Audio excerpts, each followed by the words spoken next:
Ресурс человеческого тела намного больше, чем утверждает современная наука. Долголетие всегда скрывалось от масс, потому что эта правда по разным причинам была невыгодна. Однако люди, которые знают правду, иначе смотрят на годы. Они в 70 или 80 лет не считают, что жизнь закончилась. Они продолжают планировать, мечтать, заботиться о себе так же, как и в 30 лет. Почему так происходит? Потому что они понимают, ресурс еще есть, и его много. Жить можно дольше, умирать точно еще рано.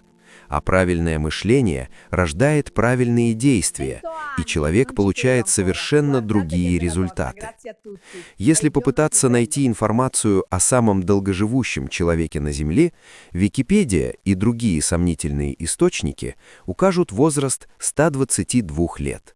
Но есть более надежные исторические источники, старинные библиотеки, оригинальные памятники, надгробия. Они доказывают, раньше было много долгожителей, а миф о короткой жизни людей всего лишь умышленное искажение информации. Одним из самых известных долгожителей Британии стал Генри Дженкинс. По старинным документам он родился в 1501 году и умер в 1670 в возрасте 169 лет. Его портрет и подробный очерк о жизни были опубликованы в 1752 году, где приводятся воспоминания самого Дженкинса о молодости, включая встречи с королем Генрихом VIII.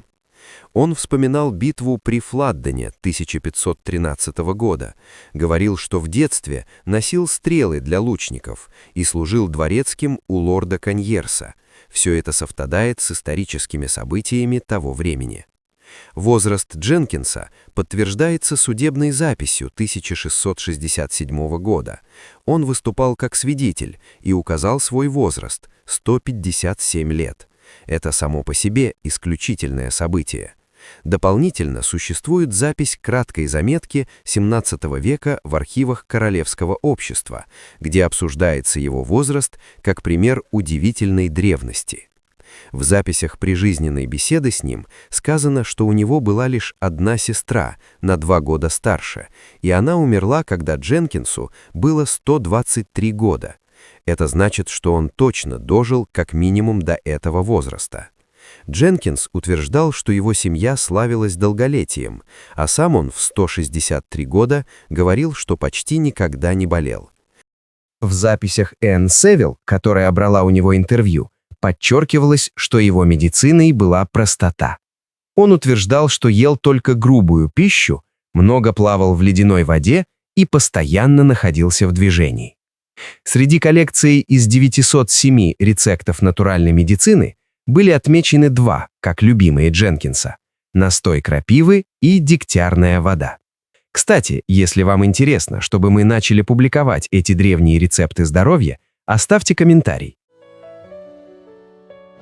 В 1743 году в Болтон-он-Суэйл был установлен обелиск с надписью о том, что он прожил 169 лет, отражение многовековой легенды, основанной на свидетельствах современников и документальных источниках.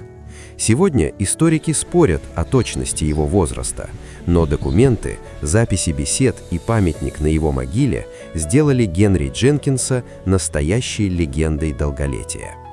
И это только одна история – история одного человека. А таких историй намного больше, чем многие думают. В ватиканских подземных библиотеках спрятано огромное количество доказательств, недоступных посторонним.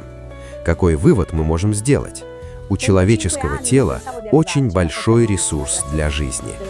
Если кто-то смог прожить 170, 150 или 130 лет здоровым и в здравом рассудке, это говорит о том, что человеческое тело может обеспечить такой срок жизни при определенных условиях. Напишите в комментариях, что вы думаете об этой теме и какие, по вашему мнению, условия являются самыми важными, чтобы жить дольше других. Αυτό κρατάει τον άνθρωπο. Σωστά τα λες. Στην υγειά μας λοιπόν. Στην υγειά μας. Κοίτα εκεί κάτω, η θάλασσα γυαλίζει σαλάδι σήμερα. Αυτό ζούμε τόσα χρόνια. Αέρας